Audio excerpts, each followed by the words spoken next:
পৃথিবীতে সবচেয়ে বেশি মানুষ কোন ভাষায় কথা বলে? ইংরেজি মনে হচ্ছে তো? কিন্তু একদমই না। পৃথিবীতে প্রায় ৮০০ কোটি মানুষ আছে, আর তারা প্রায় ৭,০০০ ভাষায় কথা বলে। আর এই ইংরেজি ভাষা আছে ৩ নম্বরে। যদিও ইংরেজি মাতৃভাষা মাত্র ৩৭ কোটি মানুষের, কিন্তু দ্বিতীয় ভাষা হিসেবে পৃথিবীর সবচেয়ে বেশি ব্যবহৃত ভাষা ইংরেজি। মোট হিসাব করলে ১৫০ কোটিরও বেশি মানুষ ইংরেজি বোঝে বা বলে। তাহলে প্রশ্ন হচ্ছে, ১-২ নম্বরে কে আছে?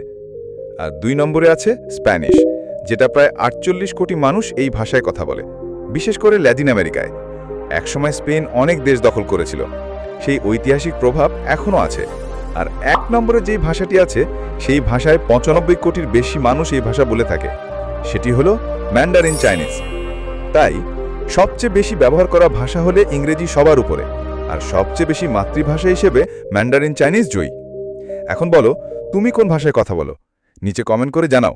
আর এমনই তথ্য জানতে সাবস্ক্রাইব করো মাইন্ড বাংলা।